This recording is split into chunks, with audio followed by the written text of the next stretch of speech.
Hello guys, പുതിയ വീഡിയോയിലേക്ക് എല്ലാവർക്കും സ്വാഗതം കേട്ടോ. അപ്പോൾ എല്ലാവർക്കും മഴയൊക്കെ ഉണ്ടോ? ഇവിടേക്ക് നല്ല മഴ പെയ്യുന്നുണ്ട് കേട്ടോ.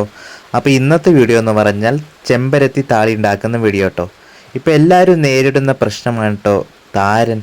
ആ താരൻ അകറ്റാൻ നമ്മൾ വീട്ടിൽ തന്നെ തയ്യാറാക്കുന്നതാണ് കേട്ടോ ചെമ്പരത്തി താളി. അത് വെറും 2 ആഴ്ച തേച്ചാൽ നമ്മുടെ താരനൊക്കെ പോകും കേട്ടോ. അതിനായിട്ട് ഞാൻ ആദ്യം ചെമ്പരത്തിപ്പൂക്കൾ ശേഖരിക്കുക കേട്ടോ. നമ്മളെ വീടിൻ്റെ വേലിയിൽ തന്നെ ചെമ്പരത്തിപ്പൂക്കൾ ധാരാളമുണ്ട് കേട്ടോ. അപ്പോൾ ഞാൻ ഓരോന്നായിട്ട് പറിച്ചെടുക്കുക കേട്ടോ. ഇതിൻ്റെ ഇല നമ്മൾ ഉപയോഗിക്കുന്നില്ല, ഇതിൻ്റെ പൂക്കളാട്ടോ. പൂക്കൾ കൊണ്ടാണ് ഞാൻ ചെമ്പരത്തി താളി ഉണ്ടാക്കാൻ പോകുന്നത് കേട്ടോ. അപ്പോൾ ഓരോന്നായിട്ട് പറിച്ചെടുക്കുക കേട്ടോ. അതൊക്കെ നല്ല ഭംഗിയുള്ള ചെമ്പരത്തി പൂ, അതൊക്കെ പറിച്ചെടുക്കുക കേട്ടോ ഞാൻ.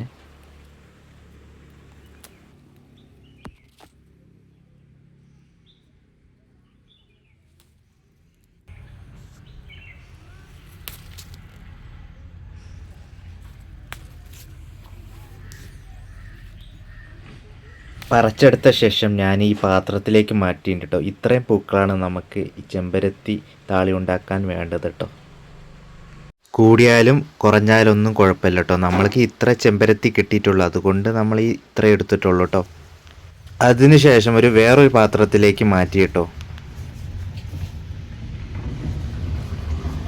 ഇനി നമുക്ക് ഈ ചെമ്പരത്തി പൂവ് ഒന്ന് കഴുകിയെടുക്കാം കേട്ടോ.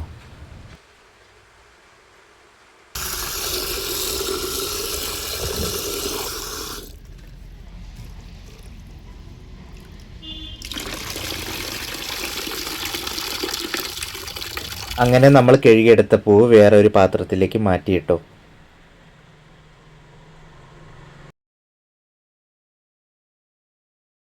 പിന്നെ വീണ്ടും അതിൻ്റെ നെറ്റ് പൊട്ടിച്ചിട്ട് വേറൊരു പാത്രത്തിലേക്ക് ഇടുക കേട്ടോ. ഓരോ നെറ്റുകളായിട്ട് പൊട്ടിക്കട്ടോ. അന്നിട്ട് എന്ന് പറഞ്ഞാൽ ആ പച്ച സാധനമല്ല, അത് പൊട്ടിച്ചിട്ട് അത് ഒഴിവാക്കിയിട്ട് ഇടുക കേട്ടോ.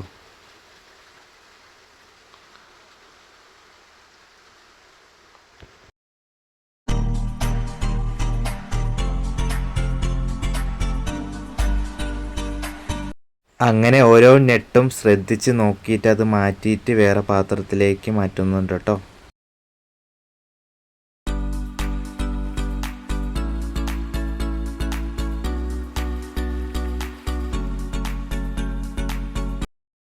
അതിന് ശേഷം അത് കഴുകിയിട്ട് നേരെ മിക്സിയിലേക്ക് മാറ്റുക കേട്ടോ. മിക്സിയിലേക്ക് ഇടുക കേട്ടോ. അതിന് ശേഷം നമുക്കത് മിക്സിയിലിട്ടൊന്ന് അടിച്ചെടുക്കാം കേട്ടോ. നന്നായിട്ടൊന്ന് അടിച്ചെടുക്കാം കേട്ടോ. നന്നായിട്ട്, വളരെ നന്നായിട്ടൊന്ന് അടിച്ചെടുക്കാം. ഇതേപോലെ നന്നായി അരച്ചെടുക്കണം കേട്ടോ. അരച്ചെടുത്തതിന് ശേഷം വേറൊരു പാത്രത്തിലേക്ക് മാറ്റണം കേട്ടോ. ഇതേ കണ്ടീഷൻ വേണം കേട്ടോ. അരച്ചെടുത്ത സാധനം ഇതേ കണ്ടീഷനിൽ വേണം. അപ്പോൾ നമ്മൾക്ക് കുറച്ചും കൂടി ബാക്കിയുണ്ട്, അതുകൂടി ഒന്ന് അടിച്ചെടുക്കാം കേട്ടോ. നല്ലവണ്ണം അടിച്ചെടുക്കാം കേട്ടോ.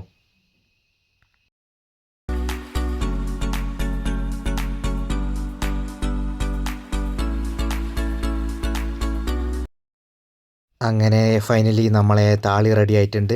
ചെമ്പരത്തി പൂ കൊണ്ടുണ്ടാക്കിയ താളി റെഡി ആയിട്ടുണ്ട്. ഇനി ഇത് നന്നായി അരിക്കണം കേട്ടോ. നന്നായി അരിച്ചതിന് ശേഷം തലയിൽ ഇതേപോലെ അപ്ലൈ ചെയ്യാം കേട്ടോ. നന്നായിട്ട് അപ്ലൈ ചെയ്യുക എല്ലാ ഭാഗവും.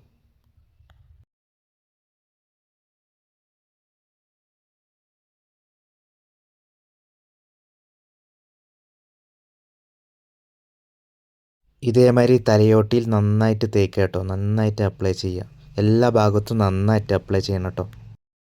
ഈ വീഡിയോ നിങ്ങൾക്ക് യൂസ്ഫുൾ ആയിട്ടുണ്ടെങ്കിൽ എല്ലാവരും ഒന്ന് സബ്സ്ക്രൈബ് ചെയ്യുക, ലൈക്ക് ചെയ്യുക, ഷെയർ ചെയ്യുക കേട്ടോ. ഓക്കെ, അടുത്ത വീഡിയോയിൽ കാണാം.